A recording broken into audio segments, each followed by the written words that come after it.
Among the characters we got to know in the last arc of Hunter x Hunter, one of the most controversial, both within the story and among readers, was the son of the former president of the Hunter Association, Beyond Netero.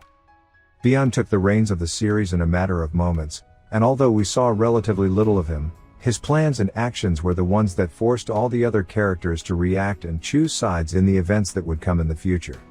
Even characters with enormous autonomy and influence, such as Jing and Hisoka, had to conform to the plans of this extraordinary man. Keep in mind that Beyond is a fairly new character and could still change his analysis if the series ever gets back on track, but since it doesn't look like Hunter x Hunter will be back anytime soon, I'll make an analysis with what we've seen of this character to date. Beyond is a born explorer. He loves the unknown and dangerous challenges. Among the qualities that most caught my attention of this character is that he is extremely patient. His goal of going to the Dark Continent has been years, probably decades in progress, and he has not lost his ferocity to achieve this goal. Beyond wants to leave his mark in history. He is a revolutionary in his way of thinking and acting. He is a symbol that has the ability to inspire hundreds of thousands of people with his speeches, powerful will and his audacious dreams. Beyond carries with him an aura of power, from his personality, to his armor-like design, similar to that of a Chinese general. He is also a firm and stubborn character.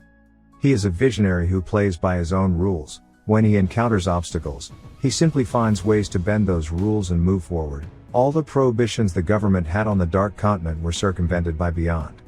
Beyond used all of humanity by exciting them with the idea of knowing this continent to pressure the governments and force them to go.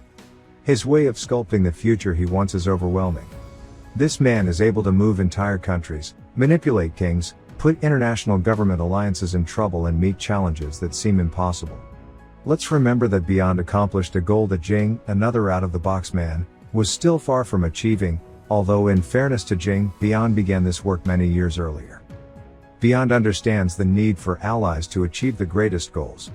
Together with an admirable team of specialists to go to the Dark Continent that, in a way, is similar to the Zodiac team his father created.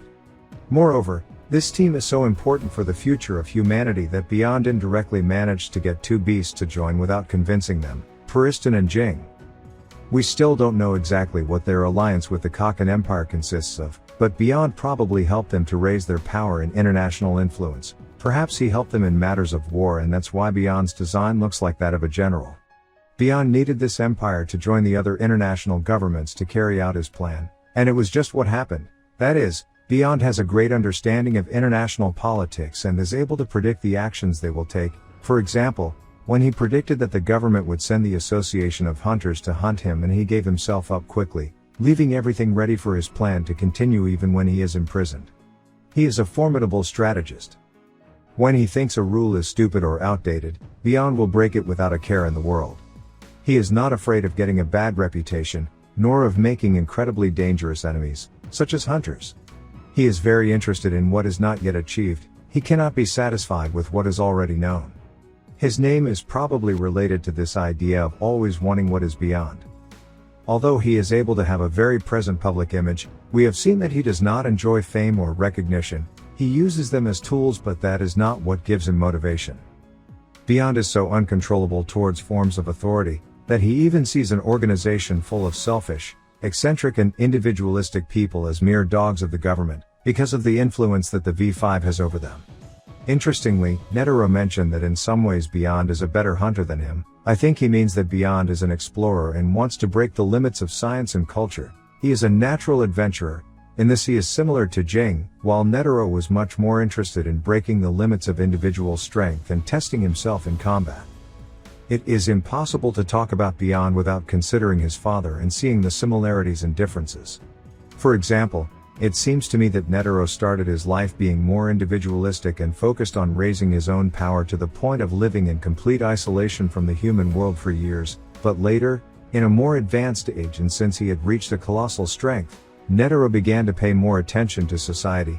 He became president of the Hunter Association, took control of a martial arts dojo, founded his fighting style that years later was taught to characters like Biscuit, Dawn, and Killua, and was able to put the needs of humanity above his personal desires, as we saw him do in his fight with Meruem. In other words, Netero was capable of walking both a very individualistic path, as well as a collective one. In the case of Beyond, We still don't know too much about how his story will develop, but in principle we are seeing that he is very focused on team achievements, rather than on the individual. That is, he wants all of humanity to conquer the Dark Continent and for it to be a joint achievement, unlike Jing, who wanted to go on his own without the need for everyone to be involved. However, my bet is that Beyond is not just doing this in the interest of humanity knowing new frontiers and taking advantage of the advances that can be extracted from that new world. I think Beyond still has ulterior motives as to why he is so obsessed with going to the Dark Continent, and I think these motives will be much more individualistic. Something that he will get a huge benefit from. That is, if this is so, Beyond would also be someone with the ability to transition between the individual and the collective. What remains to be seen is whether his morality is similar to his father's, or whether he is more willing to sacrifice, cheat or kill to achieve his goals. It would be extremely interesting if Beyond had a darker morality than his father. Right now the government treats Beyond as an enemy, but we haven't really seen that he deserves to be called a villain. If he were to later take on the role of a villain, it would be scary to see someone who maybe has the same potential as Netero but being a negative force in the world. We know that Netero forbade him to continue traveling to the Dark Continent, and in general we assume that it was because the dangers of the calamities were too great for anyone, but maybe it's not just a matter of that. Maybe it has to do with Beyond and his way of acting were far from what Netero considered tolerable, and the old man truly felt that his son should be stopped. Let's remember that Netero even left orders ready to defeat Beyond after his death. What we do know is that Beyond is willing to take risks that his father was unwilling to take when it comes to sacrificing people in the exploration of the Dark Continent. His relationship with Periston will be extremely interesting. It is impossible for either of them to be a simple puppet of the other. They are probably both using each other, but we will see how far this alliance goes. What we can understand is that Beyond is as brave and lunatic as his father if he is able to let Periston be involved in his plans. On the other hand, I think Periston sees in Beyond someone as funny as Netero, and that's why he wants to be around. I also get a lot of anticipation for his meeting with Jing.